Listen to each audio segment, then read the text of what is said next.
Someone bought a ghost town for $22.5 million and will not tell anyone why. The town had 4,000 residents, 8 churches, a bowling alley, a swimming pool, a little league team, and a zip code. Then one day, the company that owned it told everyone to leave, and they did, and the streets went quiet and the desert moved in. That was 40 years ago.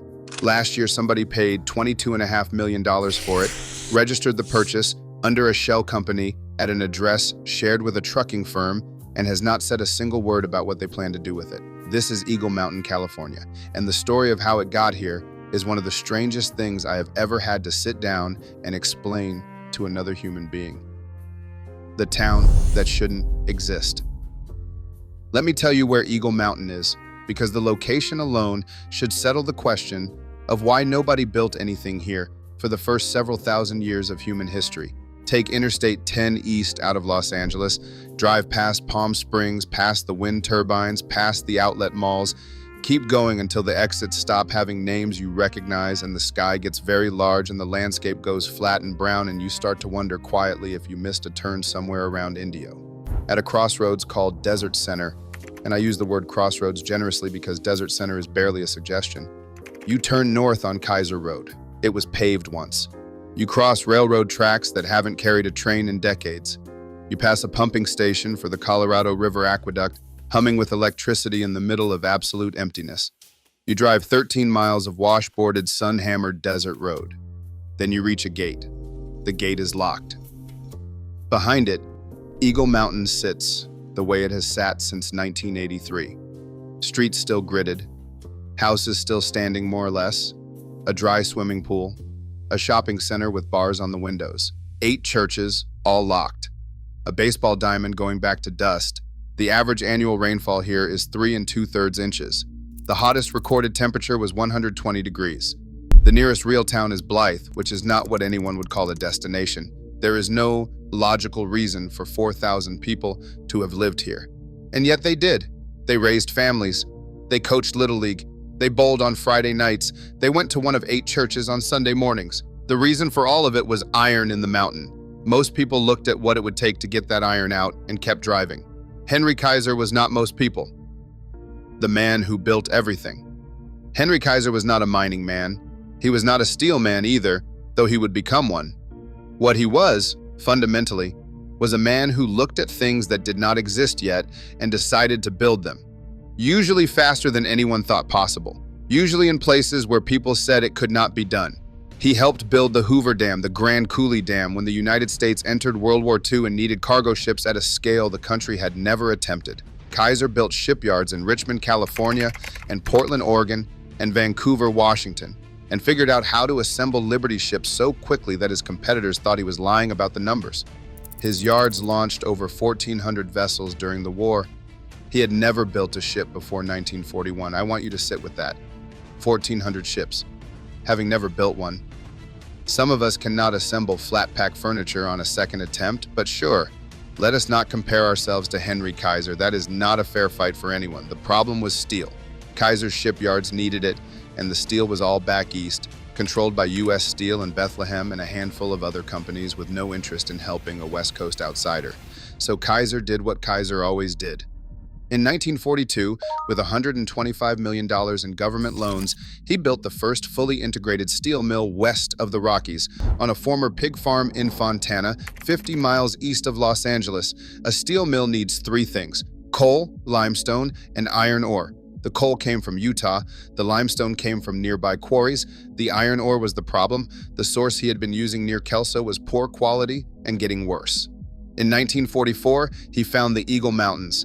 The Southern Pacific Railroad owned an old mining claim out there. Kaiser bought it. Then he built a private railroad across 51 miles of open desert to reach it.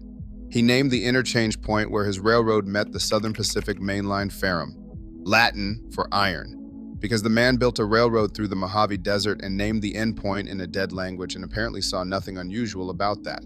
By 1948, the railroad was finished and the mine was open. Kaiser had already moved on to the next problem. He needed people to run it. And Kaiser understood something that most industrialists of his era either did not grasp or did not care about. A paycheck is not enough. If you want people to work hard in a brutal place, you have to give them a reason to stay. You have to give them a life. So he built one. The town itself. 400 homes, some with 4 bedrooms, on wide landscaped streets lined with palm trees. Palm trees. In the Mojave Desert, 13 miles from nowhere, Henry Kaiser planted palm trees and put sprinklers in the lawns and told 4,000 people that this was a real town and not just a collection of buildings in the sand. And the thing is, there was an elementary school, a junior high school, named after Kaiser himself, which is the kind of thing you can do when you built the school, the town, the railroad, and the mine. A high school, a shopping center with a grocery store, a community auditorium, a park, a swimming pool, lighted tennis courts, a baseball diamond, a bowling alley, 2 gas stations, 8 churches for one town. I don't know what that says about the spiritual needs of iron miners, but those are the numbers. There was a little league team. There were Friday night football games. There was a post office with its own zip code, 92241. At peak operations, the mine moved 170,000 tons of ore and waste per day. In 1975, it set a production record of 350,000 tons of material moved in a single year. By the mid-1970s, Eagle Mountain had shipped more iron ore than any mine in the western United States. The elevation kept things a few degrees cooler than the valley floor. The mine paid well. 5 unions represented the workers in a single bargaining unit that gave the miners a middle-class life in a place that by all geological and climatic logic should not have supported one. Every single person who lived in Eagle Mountain knew exactly why they were there. The mountain was right there. You could see the mine from the street. The railroad was right there. The ore trains ran 5 to 8 times a week, 100 cars each. The reason for the town was not abstract. It was not a river or a highway or an agricultural tradition. It was iron in the mountain. And everyone knew that, and most of them were fine with it because the bowling alley was open on Fridays and the pool was cold and the Little League games ran all summer. There is something clarifying about a town built around a single purpose. No ambiguity about why you're there. No identity crisis. You're there for the iron. When the iron stops, you leave. Nobody knew in the 1960s and the 1970s that the iron was going to stop. But before we get to that, there is something more important to talk about. Something that happened 15 miles to the south, a decade before Eagle Mountain existed, that turned out to matter more than the mine and the railroad and the 100 million tons of iron and everything else. It started with a nickel. The nickel. In 1933, a 27-year-old surgeon named Sidney Garfield borrowed money from his father and drove out to the Mojave Desert to build a small hospital near the construction site of the Colorado River Aqueduct. The aqueduct was a 242-mile engineering project that would pump water from the Colorado River across the desert to Los Angeles, lifting it over mountain ranges with 5 enormous pumping stations. 5,000 men were building it. The nearest hospital was 50 miles away. Garfield saw an opportunity, built a modest clinic. Some accounts say 4 beds, some say 12. Nobody was very precise about record keeping in the desert in 1933, and started treating construction workers. Heat stroke, crushed limbs, broken bones, all the standard injuries of heavy construction in a place where the summer temperature exceeds 110 degrees. The problem was the business model.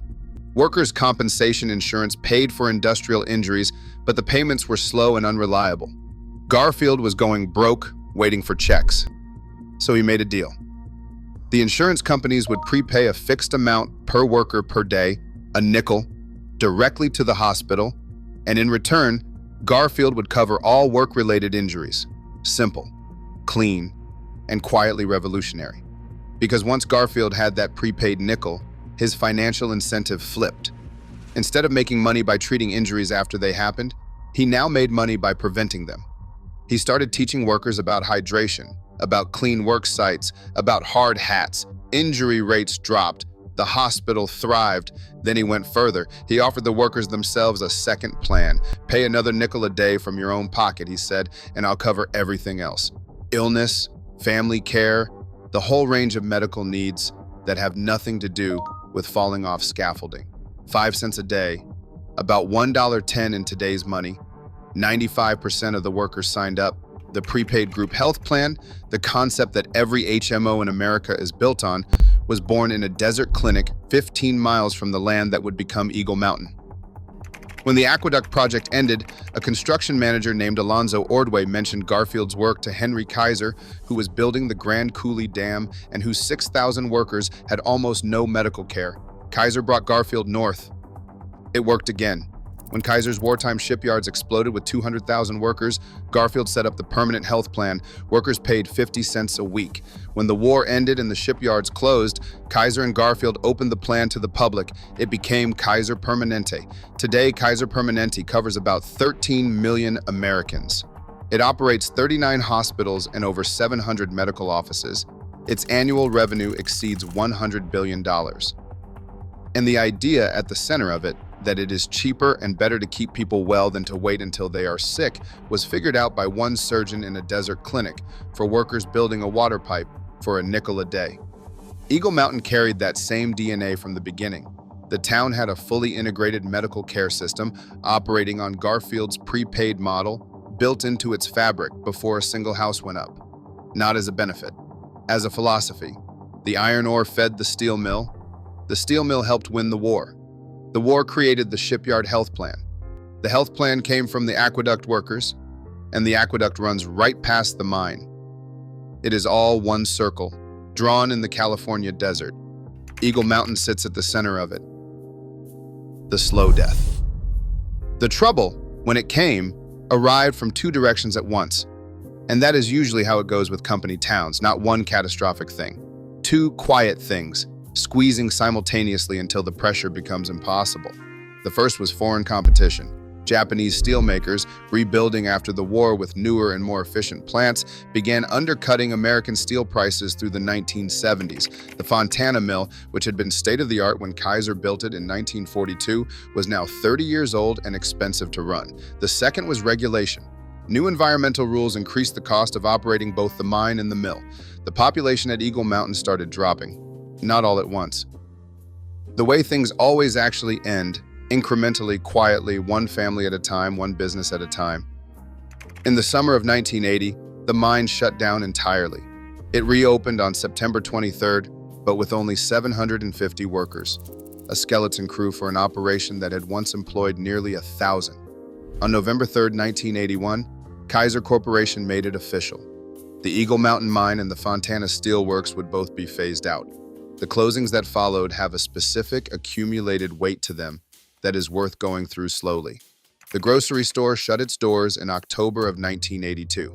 Think about what that means for a town 13 miles from the nearest crossroads. The place where you bought food closed. The post office, open since 1951, the year the zip code was assigned, closed in 1983. In June of that same year, the last graduating class walked across the stage at Eagle Mountain High School. There was no next class. No next year. The class of 1983 was the last. And then came the part that separates Eagle Mountain from every other dying town in America. Kaiser owned the houses. When the mine closed, people were asked to go, not given years to figure it out, not left to drift away on their own timeline. Asked to go. The streets that had been lined with palm trees and children and sprinklers on summer lawns went silent almost immediately. The bowling alley went dark. The swimming pool drained. The 8 churches locked their doors, all 8 of them, in a row. The last revenue train on the Eagle Mountain Railroad ran on March 24, 1986. After that, the tracks just sat in the sun, the wooden trestles drying out, the joints slowly pulling apart, the desert reclaiming what Kaiser had laid across it. 4,000 people. Gone. Not lost, not dead, just somewhere else, living their lives in other towns with other grocery stores and other swimming pools. But gone from here, completely, in the space of a few years. The zip code, 92241, was reassigned to Desert Center down the road. Even the address was taken away. What came after here is where the story gets strange. Well, stranger. In 1988, the California Department of Corrections signed a contract with a Utah-based company called the Management and Training Corporation to operate a low-security facility at Eagle Mountain. The converted building, the old shopping center, The bowling alley, the cafe, the retail spaces refitted to house 436 inmates, most of them serving time for parole violations and other nonviolent offenses. The prison became the area's largest employer. For 15 years, there were people at Eagle Mountain again, though not, as I think you'll agree, the kind of people Kaiser had imagined when he planted the palm trees. It was, if nothing else, a use. On the evening of October 25, 2003, about 150 inmates were watching Game 6 of the World Series in the recreation room. The Florida Marlins were playing the New York Yankees. Josh Beckett would shut out New York that night and clinch the championship. In the recreation room at Eagle Mountain, the game became a catalyst for something that had been building for weeks. The Management and Training Corporation had recently received a transfer of 200 new prisoners, creating a 50% turnover rate and the kind of instability that prison administrators fear most. What started as an argument escalated into a full-scale riot that lasted 90 minutes. Inmates attacked each other with kitchen knives, meat cleavers, broom handles, pipes, crutches, rocks, and fire extinguishers. The privately employed guards, unarmed per protocol, retreated and called for backup. The nearest state prisons were in Blythe, Ironwood, and Chuckawalla, 61 miles east. By the time reinforcements arrived, 2 inmates were dead. Rodman Wallace, 39 years old, serving 2 years for burglary. Master Hampton, 34 years old, doing 16 months for a drug offense, both stabbed to death. 8 inmates were eventually charged with murder. The prison was already scheduled for closure at the end of 2003 as part of state budget cuts. The riot accelerated the timeline. Eagle Mountain went empty again, and then came the landfill. In 1988, the same year the prison opened, which is either a coincidence or a very efficient use of a bad decade, Kaiser Ventures proposed turning the massive open pit mine into a landfill. Not just any landfill, the largest landfill in the United States. The plan called for shipping 20,000 tons of Los Angeles County garbage per day by train along the old Eagle Mountain Railroad and dumping it into the mine pits for 117 years. More than a century of garbage in the same hole that had produced 100 million tons of iron, surrounded on 3 sides by Joshua Tree National Park. The National Parks Conservation Association said it was like putting a sewage treatment plant next to the Sistine Chapel. That's a quote. Someone actually wrote that in an official document, and honestly, they weren't wrong. The legal fight lasted 25 years. Environmental groups, local residents, conservation organizations, 300,000 individual petition signers. Court after court. The proposal kept getting blocked, revived, appealed, blocked again. Opponents called it the zombie landfill because no matter how many times it was killed, it kept coming back. It was not finally officially permanently killed until May of 2013. The landfill fight outlasted the mine that dug the hole by 30 years. Next came a hydroelectric proposal. Eagle Crest Energy Company secured a federal license to build a 1,300 megawatt pumped storage facility in the old mine pits, essentially a water battery, pumping water between the pits to generate power when demand peaked. NextEra Energy signed on as a partner in 2016. Conservation groups objected again. The project stalled, and then Hollywood showed up. Because if you cannot mine a ghost town, imprison people in it, fill it with garbage, or turn it into a power plant, you can at least point a camera at it. Eagle Mountain's decaying streets and empty buildings have appeared in at least 14 films. Michael Bay used it for The Island. Keanu Reeves fought demons there in Constantine. Top Gear USA smashed cars through its houses multiple times, which honestly feels spiritually appropriate for a place that had already been through everything else. But the most remarkable use came in 2019, when Christopher Nolan's crew arrived to film the climax of Tenet. In the film, Eagle Mountain plays a fictional abandoned Soviet city called Stalsk 12, a place where time runs forward and backwards simultaneously, where buildings collapse and reassemble, where the end of the world is being fought in 2 temporal directions at once. Nolan chose Eagle Mountain because of its physical reality, the grid of empty streets, the concrete structures, the sense of a place built for people and then simply vacated, as if everyone had stood up one day and walked away, which is more or less exactly what happened. The production built some additional structures. The giant concrete arches visible in the film are not original, but the bones of the town are real. And the irony of a film about time inversion being shot in a place that has been trapped in a permanent past since 1983 is the kind of detail that a screenwriter would be embarrassed to invent. Life just handed that one over for free. The mystery buyer.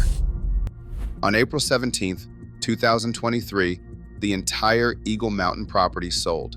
10,000 acres, the town, the mine, the mining claims, the railroad right-of-way. Everything Kaiser built, everything that followed, the whole strange accumulation of it. $22.5 million. Now, $22.5 million sounds like a lot for a ghost town in the Mojave, and it is. For reference, the California Division of Highways paid $25,000 for Bob Eichbaum's Death Valley Toll Road in 1934, and that was considered reasonable at the time. So we're not talking about a distressed asset fire sale here. Someone paid real money, serious money, for Eagle Mountain. The buyer is a California-based limited liability company called Ecology Mountain Holdings, registered at an address in Cerritos. That address is shared by a company called Ecology Transportation Services, a trucking company, known specifically for its fleet of large red trucks. Former employees of Eagle Mountain, people who worked there during the mining years and have been watching the property from a distance for decades, have reported seeing large red trucks on the site since the purchase. Beyond that, nothing. No press release, no development proposal, no comment from any representative of the company, no filing that explains the intended use of the property. The buyer paid $22.5 million for a ghost town surrounded by a national park and has offered the world exactly 0 words of explanation. I have spent more time than I should probably admit trying to figure out who is behind Ecology Mountain Holdings. The LLC is registered correctly, legally, properly. There is no shell game in the technical sense.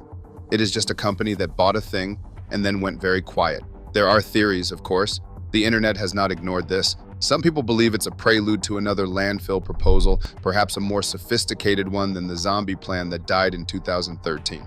The trucking company connection fits that reading. If you are moving waste, you need trucks.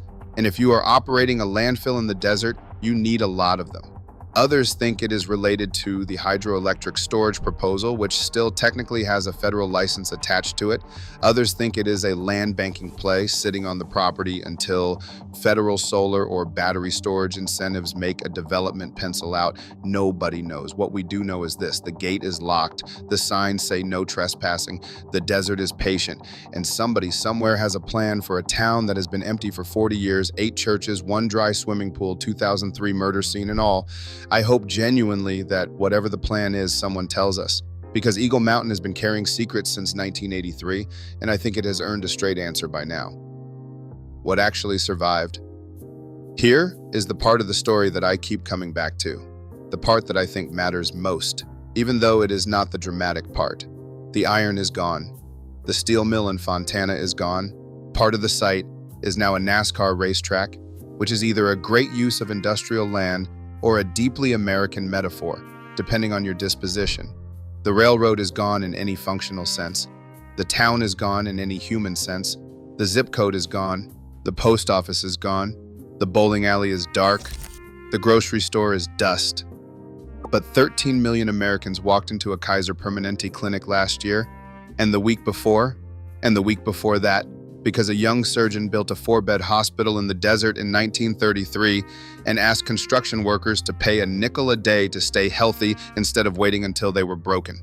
That idea did not die when the mine closed. It did not die when the town emptied. It did not die when the grocery store shut in October of 1982, or when the zip code got reassigned, or when 2 men were killed in a recreation room during the World Series. The idea just kept going. It went from the desert clinic to the Grand Coulee Dam, to the wartime shipyards, to the Fontana steel mill, to Eagle Mountain, to every city in America where Kaiser built a hospital. You cannot bury an idea in the desert. It doesn't have a zip code. It doesn't need a road. It doesn't care if the gate is locked. The nickel a day is the thing that survived. Not the iron, not the houses, not the 8 churches, or the Little League team, or the 100-car ore trains running 5 times a week to a railroad interchange named Latin for the thing they were carrying. Just the idea, compounding quietly for 90 years while the desert took everything else back. If you drive out to Eagle Mountain today, you will find a locked gate, serious trespassing signs, and a school. Not inside the ghost town. Just outside the fence, Eagle Mountain Elementary is still running. A handful of students, children of Water District workers, showing up every morning at the edge of a place that has been empty for 40 years. The high school students get bused to Blythe, 120 miles round trip every single school day. Someone drives that bus through the Mojave Desert without complaint, which is either the most mundane thing in the world or the most quietly heroic, depending on how you look at it. Through the fence, the streets are still there. Gridded, orderly, the way a town looks when someone planned it to last. Palm trees nobody waters anymore. An empty pool. Mine pits cut into the mountain like an amphitheater for a performance nobody will ever give. Somewhere in a filing cabinet in Cerritos, a deed says all of this belongs to Ecology Mountain Holdings LLC, purpose unknown, plans undisclosed. The red trucks come and go. Nobody says anything. What I keep coming back to is the specific weight of what was lost. Not just a town, 4,000 people who knew their neighbors, coached Little League in 100-degree heat, bowled on Friday nights, swam in that pool. The desert is not sentimental about any of it. The desert just waits. But somewhere there is a former resident who remembers what the last ore train sounded like on March 24th, 1986, going away down a track that doesn't run anymore. That is not nothing. The nickel is still compounding, the gate is still locked, and somewhere in Cerritos, someone knows what happens next. They are not saying,